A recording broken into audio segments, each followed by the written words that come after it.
Dalam khotbahnya Yesus menggunakan simbol pohon anggur dan ranting-rantingnya menggambarkan hubungan intim antara dia sebagai pokok anggur yang benar dan kita atau murid-muridnya sebagai ranting-rantingnya.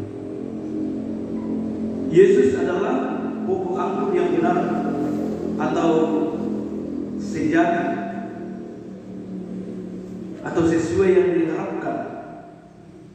Ini juga menegaskan bahwa berarti di luar Yesus ada anggur yang lain yang tidak benar. Karena itu Yesus mengatakan, akulah pokok yang anggur yang benar. Petani yang menanam pokok anggur yang benar ialah Allah Bapa yang tugasnya ialah memangkas ranting yang tidak menghasilkan buah. Tetapi kabar baiknya Bapak Ibu saudara-saudara yang dikasihi oleh Tuhan Yesus Kristus, saudara dan saya yang menjadi orang yang percaya,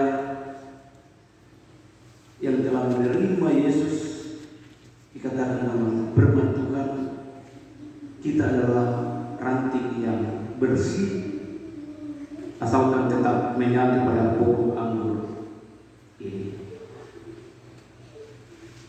yang dengan kata lain disebut sebagai kesetiaan kepada Yesus Kristus. Dalam gambaran pertama ini Yesus mau menyadarkan kita bahwa ada potensi bagi kita untuk tidak berbuah, sehingga dia mengingatkan kita untuk menghasilkan buah. Buah dalam hal ini bukan menghasilkan berapa ton buah atau berapa banyak buah dari hasil kebun kita, tetapi buah yang dimaksud ialah perbuatan kita.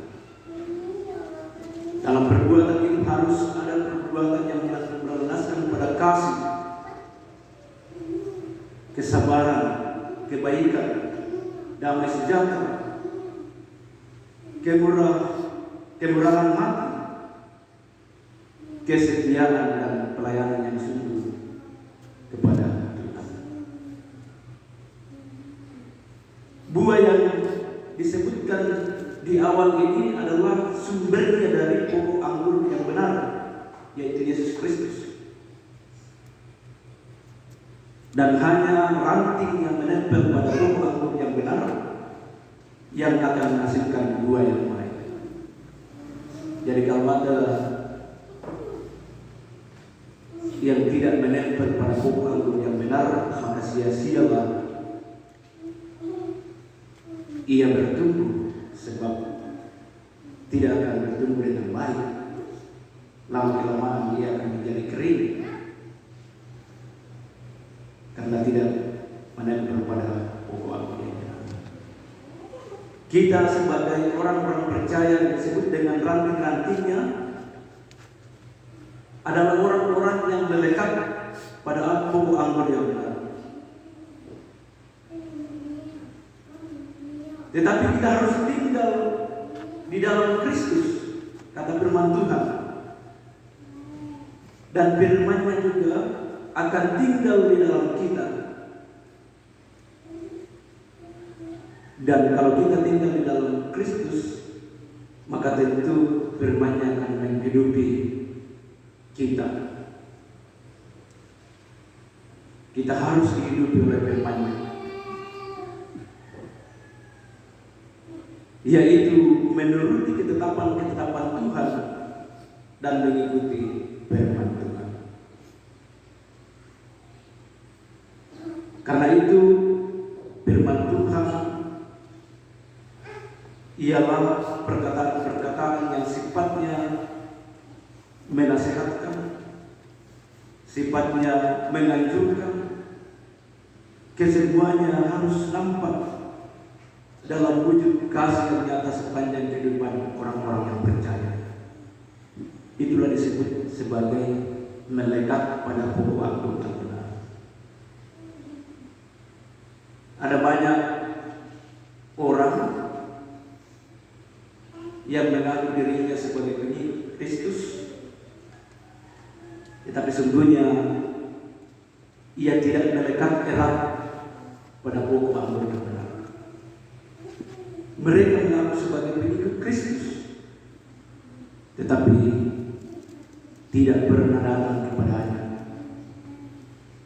tidak pernah mau berdoa kepada Tuhan, tidak pernah mau bersekutu dengannya. Mereka mengaku sebagai pengikut Yesus, tapi tidak tinggal di dalam firman-Nya, tidak mau mendengarkan suara Tuhan. Oleh karena itu dikatakan dalam beberapa bacaan atau perenungan kita bahwa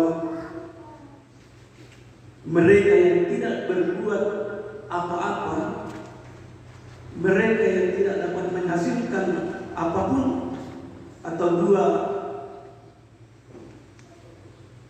itu akan dipangkas Bapak Ibu yang dikasih Tuhan. Kenapa? Karena tidak berguna lagi, ia tidak dapat menghasilkan berguna. Oleh karena itu, setiap orang yang tidak dapat menghasilkan buah lagi oleh pemiliknya, yaitu sang Bapa, itu akan dipangkas. Tetapi orang yang menghasilkan buah akan dibersihkannya di dalam pembacaan kita. Dibersihkan supaya ia terus bertumbuh dan menghasilkan buah yang lebat. Itu bagi orang yang sudah menghasilkan buah. Saudara-saudara dikasih Tuhan Yesus Kristus, bobot kehidupan seorang ialah ketika ia memberi buah. Itu intisari dari perumpamaan tentang pokok anggur yang benar. Jadi tidak penting berapa